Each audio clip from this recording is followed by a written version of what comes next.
Hi, I'm Carl Weber. Welcome to Video Aided Instructions English Grammar Series. The topic of this program is using modifiers correctly. I like to compare a sentence to a machine.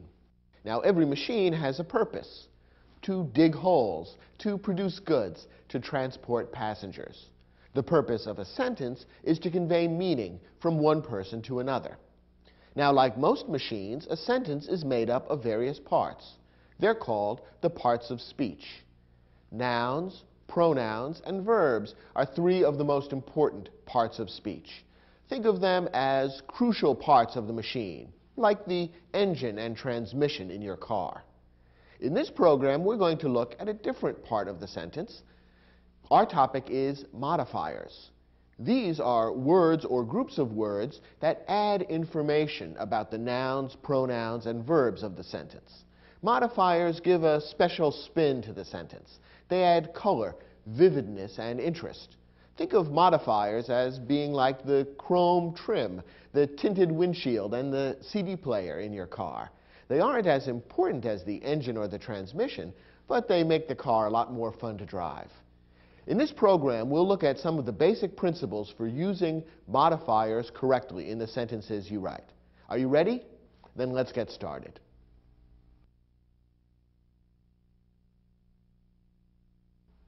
A modifier gives more information about something else in the sentence. We call it a modifier because it modifies, that is, changes what we know about something else in the sentence. It gives more information or tells us something more about another item in the sentence. Now, the two most important kinds of modifiers are adjectives and adverbs. And in this lesson, we'll look at some of the basic principles for using adjectives and adverbs correctly. First, an adjective modifies a noun or pronoun. As you know, a noun names a person, place, thing, or idea, and a pronoun can take the place of a noun. An adjective would be a word that modifies or gives more information about a noun or pronoun appearing in the sentence. Take a look at this phrase: a diligent worker. In this phrase, worker is a noun. It names a person. Diligent is an adjective. It gives more information about the noun worker.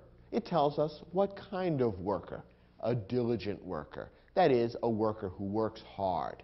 So the word diligent is an adjective because it modifies or gives more information about the noun worker. By contrast, an adverb modifies a verb, an adjective, or another adverb. As you can see, an adverb is also a modifier, just as an adjective is, but an adverb can be used in one of three different ways. It can modify a verb, or an adjective, or another adverb. Let's take a look at some examples. Here's a short sentence: she works diligently. When you analyze a sentence, it's usually best to begin by looking for the verb, the single most important word in the sentence. What's the verb here? The verb is works. What's the subject of the verb works? Who or what is doing the working? The answer is the pronoun she. Now, what about the word diligently? What role does that play in the sentence? Well, diligently is an adverb because it gives more information about or modifies the verb works. It tells us how she works diligently. Since diligently modifies or gives more information about a verb, it's an adverb. Here's another sentence: she is very diligent. Here we have a sentence with a slightly different structure. The verb in this sentence is. The subject is the pronoun she. Now, the difference between the verb is and the verb works is the following. Works is an action verb. An action verb describes something that the subject does. Is a linking verb. A linking verb describes something that the subject is. So in this case, we have a sentence containing a linking verb rather than an action verb. Notice that what follows the linking verb is the adjective diligent. That adjective diligent refers back to, describes, or modifies the subject of the sentence, the pronoun she. It tells us something more about she. She is diligent. And that leaves the word very. What role does very play in this particular sentence? Well, very is an adverb which modifies or gives more information about the adjective diligent. How diligent is she? Very diligent. So very gives us more information about the adjective diligent. Therefore, very is an adverb, because remember, another one of the roles that an adverb can play is to modify or give more information about an adjective. And that's what very is doing in this sentence. Finally, look at this sentence. She works extremely diligently. What's the verb? Works. The subject? The pronoun she. And again, we have an action verb. This sentence describes something that she does rather than something that she is. Now we have the adverb diligently, which modifies the verb works. It tells us how she works. How? Diligently. And we have one more word, extremely. What role does extremely play in the sentence? Well, extremely is an adverb. And what does it modify? In this case, it modifies another adverb. It modifies diligently. How diligently does she work? Extremely diligently. So extremely gives us more information about or modifies the adverb diligently. So in this case, we have an adverb being used to modify another adverb. So we've seen examples now of all three ways that an adverb can be used: to modify a verb, to modify an adjective, or to modify another adverb. Notice that the adverbs extremely and diligently both happen to end in the letters ly. That's rather common in English. Not all adverbs end in ly, but many do. So when you're looking at a word in English that ends in ly, if you aren't certain what part of speech it is, consider whether or not it's an adverb. Chances are good that it is. Now, in some sentences in English, it can be a little tricky to figure out whether to use an adjective or an adverb. Here are a couple of rules that will make it easier. First, after an action verb, use an adverb. Remember that an action verb describes something that the subject does. Normally, after an action verb, an adverb should be used. We've already seen an example of this. She works diligently. Here we have the action verb works describing something that the subject, she, does. And diligently is an adverb which modifies the action verb works. It tells us how she works, gives more information about the verb, and therefore the adverb diligently is perfectly correct. After a linking verb, use an adjective. Remember that a linking verb expresses a state of being. It tells us something that the subject is rather than something that the subject does. Take a look at this sentence. She is diligent. Here we have a sentence containing the linking verb is. The subject is she, and what follows the linking verb correctly is an adjective, not an adverb. She is diligent. That adjective diligent refers back to or modifies the pronoun she. It tells us what she is, and therefore an adjective is correctly used in this sentence. Remember that an adjective is used to modify or give more information about a noun or pronoun. Since diligent refers back to the pronoun she, an adjective rather than an adverb is correct. So in a sentence that contains a linking verb, you generally want to follow it with an adjective, not an adverb. Now, the most common linking verb in English is the verb to be, and is a form of the verb to be. But there are many other linking verbs in English.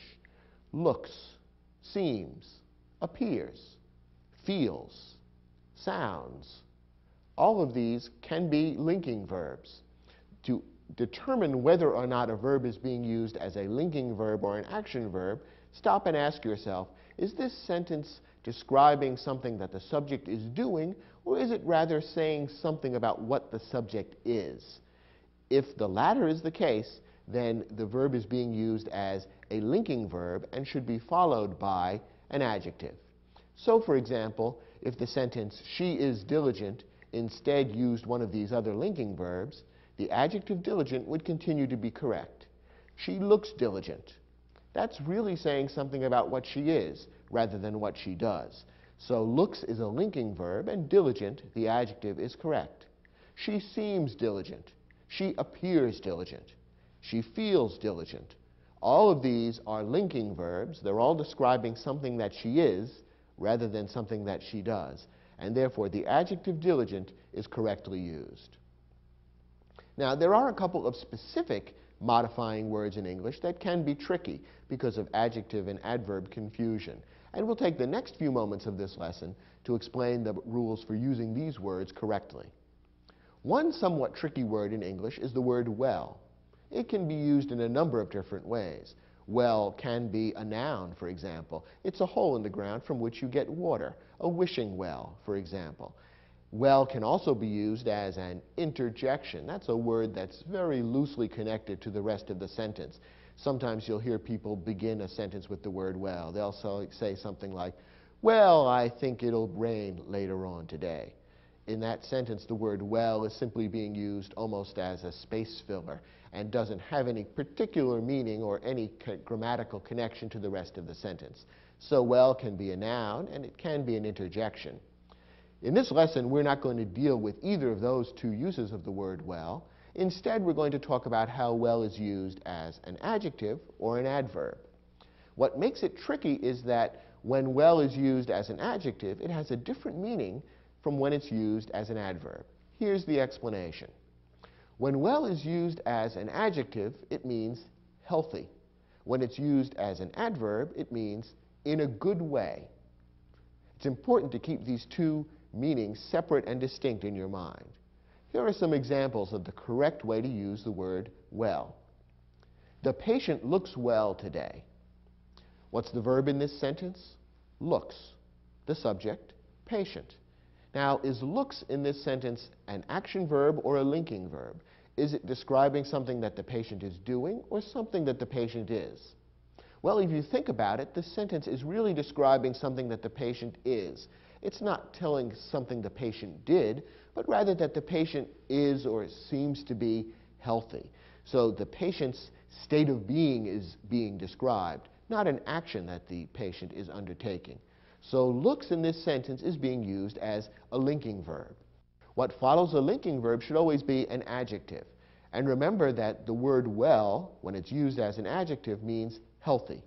Is that being correctly used in this sentence? Of course. Since we're talking about a patient, it would be natural to talk about the state of health of the patient. So this sentence is perfectly correct. The patient looks well today means that the patient appears to be healthy. And that's an example of the correct use of the word well as an adjective to mean healthy. Look at this sentence. The hospital feeds its patients well. What's the verb here? Feeds. The subject, hospital. The hospital feeds. Now, is feeds a verb of action or a linking verb? Is something that the hospital does or something that the hospital is being described? Well, here what's being described is something that the hospital does. It feeds its patients well. In other words, it gives them meals that are good, nutritious, and so forth. So feeds is an action verb. And what follows an action verb should be an adjective or an adverb. Well, it should be an adverb. And in this case, the adverb well is being used correctly. Remember, the adverb well has nothing to do with health. It means in a good way. So what this sentence is saying is the hospital feeds its patients in a good way. And that's a perfectly correct and logical meaning. So the adverb well means in a good way, and it's being used correctly in this sentence. The hospital feeds its patients in a good way, meaning it gives them food that's tasty, healthful, and so forth. So well is being used to mean in a good way, and it's being used as an adverb. Don't confuse the adjective well with the adjective good. Look at this sentence. You look good in your new dress. What's the verb here? Look. The subject, the pronoun you. Now, is look a verb of action or a linking verb? In this case, look is being used as a linking verb. What's being described is not something that you are doing, but rather how you look, how you appear, how you are in the broadest sense. You are good looking. You're looking good today. So what's being described here is not some action that you're taking, but rather a state of being that you have. So look is being used as a linking verb here. And in this sentence, it's followed by the adjective good, which is perfectly correct. When I say you look good, what I'm saying is you are good. You are good looking in that dress. So the adjective good is correct. It would be incorrect to use the adjective well instead. If this sentence read, you look well in your new dress, it would seem to have a strange meaning, because remember, the adjective well means healthy. And it would sound as though I was saying you look healthy in your new dress, as though something about the dress makes you look less sick. And that's usually not the effect that dresses have. So when following a linking verb, if you want to talk about someone or something being good as opposed to healthy, the adjective good should be used, not the adjective well. It's a little tricky because the adverb well means in a good way, but remember, the adjective and the adverb well have very different meanings. Another word that's tricky in English is badly. Badly is an adverb meaning in a bad way. Use it only with an action verb. Here's an example. The accident damaged the car badly. What's the verb in this sentence? Damaged. The subject? Accident. The accident damaged. Is this an action verb or a linking verb? Well, what's being described is an action, something that the accident did rather than something the accident was. So damaged is an action verb, and what follows it should be an adverb. So the adverb badly is being used correctly in this sentence. How was the car damaged, or how did the accident damage the car? Badly, in a bad way. In other words, the damage was very serious. The car was nearly destroyed. So badly is being used correctly here as an adverb to modify the action verb damaged. Now, the mistake that people sometimes make is to use the adverb badly when the adjective bad would be correct. Look at this sentence. I feel badly about the accident. What's the verb here? Feel. The subject, the pronoun I. I feel badly. Now, is feel an action verb or a linking verb? This one may be a little tricky, but if you think about it, feel is not describing an action. It's not describing something that I'm doing. Rather, it's describing a state of being of me. I feel sad, depressed, unhappy. So the word that follows feel should really be an adjective describing how I am, because it's describing my state of being, not something I'm doing. So the correct wording of this sentence should be, I feel bad about the accident. Bad in this case is being used as sort of a synonym for unhappy, sad, or depressed. So when you're using a linking verb, it should be followed by the adjective bad, not by the adverb badly. It's a mistake that people often make in English, but it's something that you can avoid if you simply remember that a linking verb should be followed by an adjective, not by an adverb. If you can remember and practice these rules for the correct use of well, bad, and badly, you'll avoid some of the most common mistakes that people make when they're using modifiers in English. Well, do you think you've mastered these simple rules? I hope so. Turn to your study guide and you'll find that we've provided an exercise to give you a chance to practice using these rules yourself. Try your hand at the questions in the exercise, and when you're finished, come back to this program and we'll look at the questions together.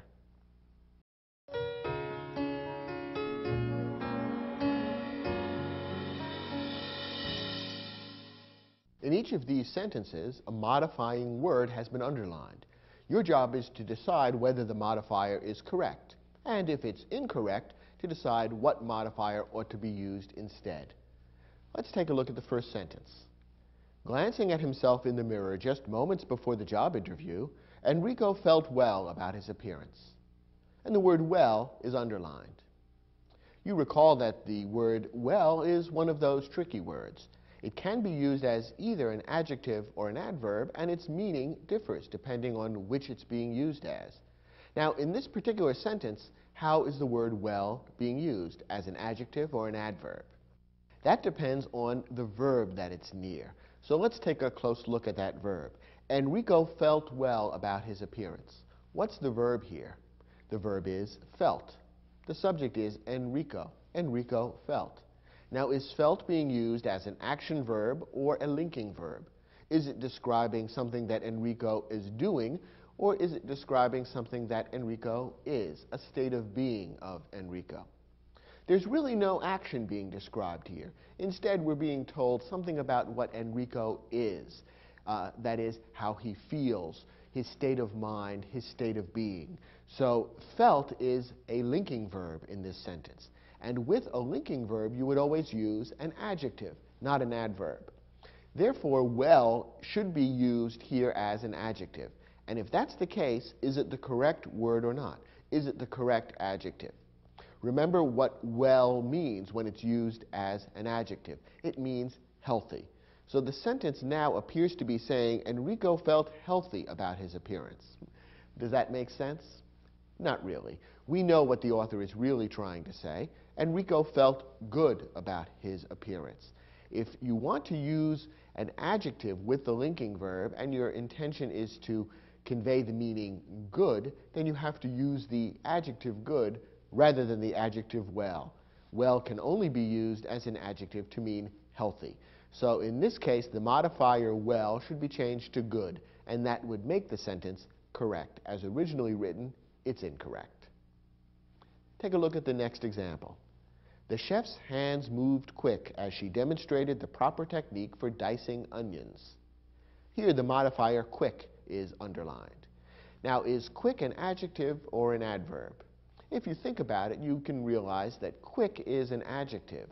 The adverb with a corresponding meaning would have ly on the end. Remember, we've already seen that many adverbs in English have ly at the end. So quick would be an adjective, quickly would be an adverb. Now, is it correct to use an adjective or an adverb in this particular part of the sentence? What is it modifying?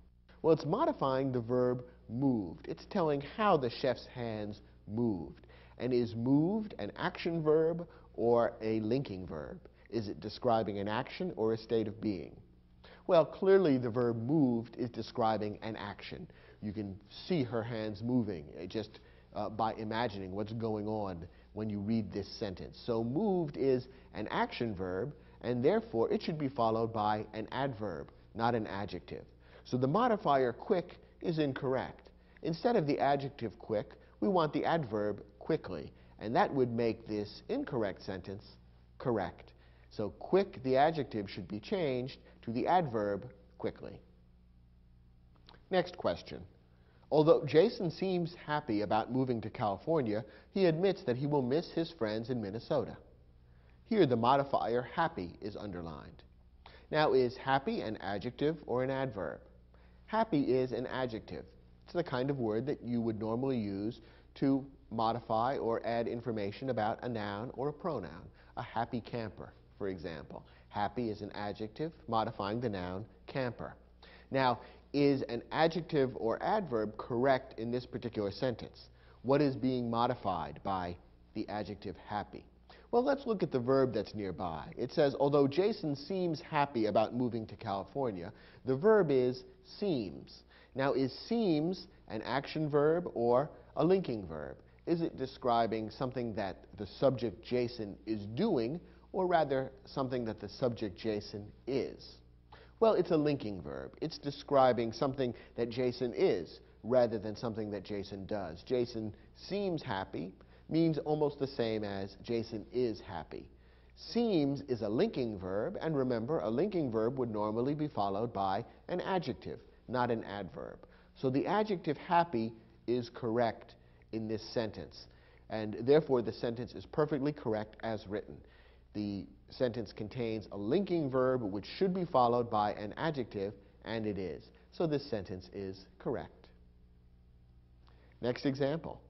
Because of her extreme nervousness, Soon Lee performed the sonata bad during her audition for the college orchestra. And the modifier bad is underlined. Once again, we have the adjective-adverb question to deal with. First of all, is the underlined modifier bad an adjective or an adverb? Well, as we saw in the lesson, badly would be the adverb form. Remember that in many cases in English, an adverb ends in ly, and you can often turn an adjective into an adverb simply by adding ly at the end. So in this case, the adverb is not being used. Instead, we have the adjective bad being used. Now, is the adjective correct in this particular part of the sentence, or should an adverb be used instead?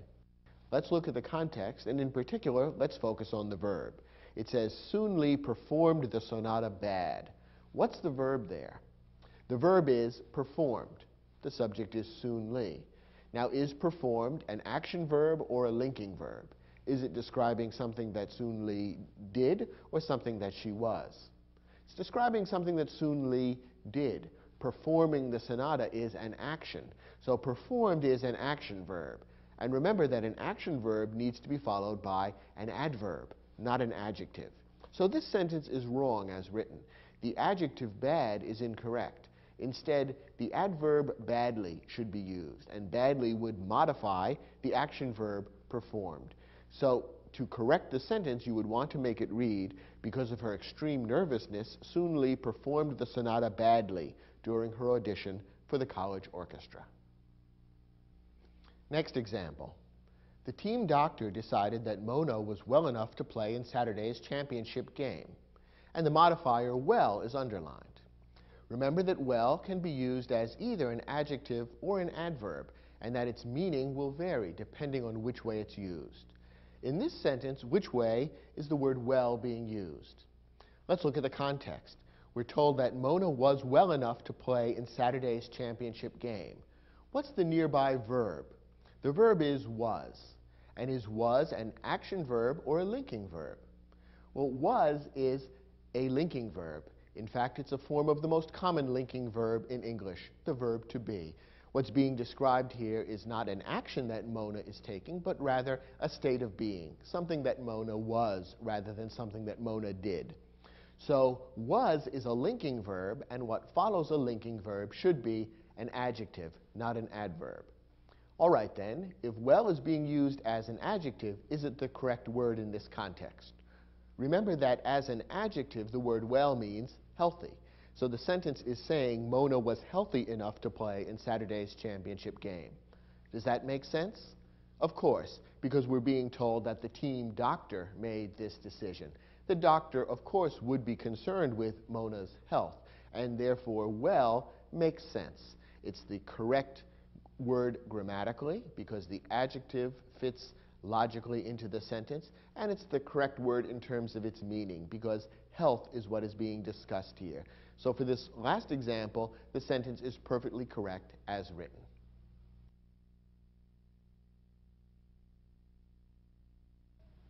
So far, we've been talking about the use of single words as modifiers, namely adjectives and adverbs.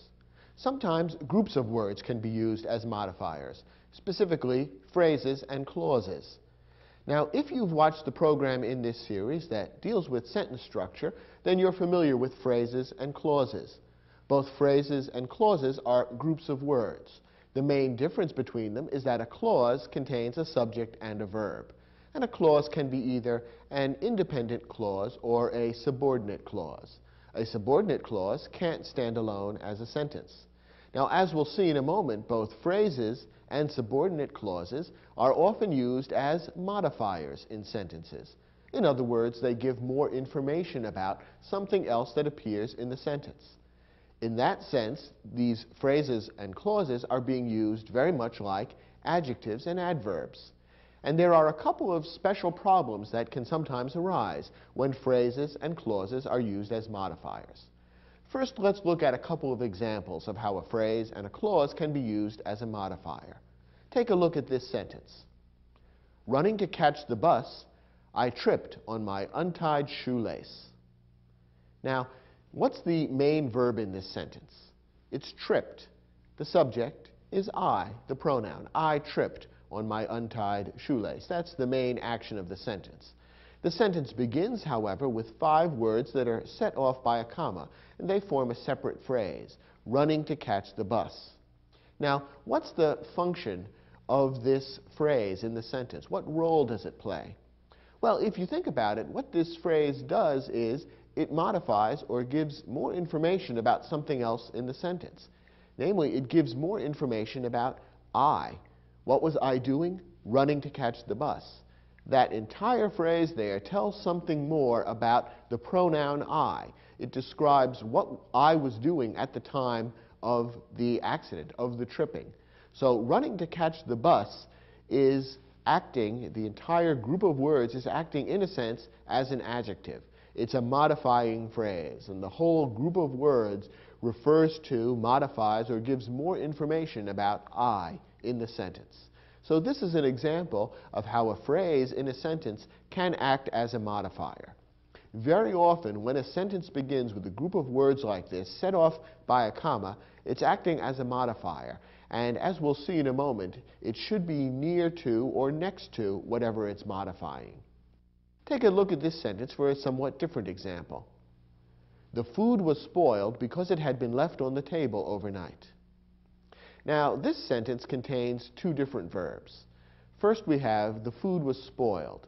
This is a clause unto itself because it contains a subject and a verb.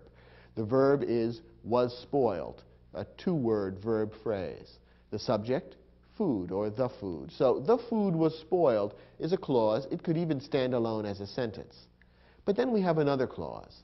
Because it had been left on the table overnight is also a clause. It also contains a subject and a verb. The verb is the phrase had been left, and the subject is the pronoun it. Because it had been left on the table overnight is a clause, but it can't stand alone as a sentence. That word at the beginning, because, turns it into a subordinate clause. Because is a subordinating conjunction, and when it begins a clause, the clause can't stand alone as a sentence. If you saw this standing as a sentence, you would say, that sounds incomplete. I don't understand what's being said. Because turns it into a subordinate clause. So we have a main clause, an independent clause, followed by a subordinate clause. A very common structure for a sentence. Now again, when you think about it, the subordinate clause, and this is usually the case, is acting as a modifier. It's giving more information about something that appears in the independent clause. Because it had been left on the table overnight, that all explains why the food was spoiled. Therefore, this subordinate clause is acting as a kind of adverb. It's giving more information about or modifying the verb was spoiled. So here we have an entire clause acting as an adverb, acting as a modifier. So in the two sentences we've just looked at, we've seen how groups of words can act as modifiers. In the first sentence, we saw a group of words acting as an adjective, modifying the pronoun I. In this sentence, we have a group of words, a clause, acting as an adverb, modifying the verb was spoiled. So now we can see how groups of words, phrases, and clauses can act as modifiers. Now, why does this pose problems for writing English sentences? It can create a problem if the modifying phrase or clause is not placed in the proper relationship to the rest of the sentence. And there are two basic problems to watch out for. Here they are. First, when a modifier is separated from the word or words it modifies, causing confusion, it is called a misplaced modifier. A modifying phrase or clause should always be placed as close as possible to the word or words it modifies. That way, it's obvious to the person reading the sentence exactly what idea is linked to what.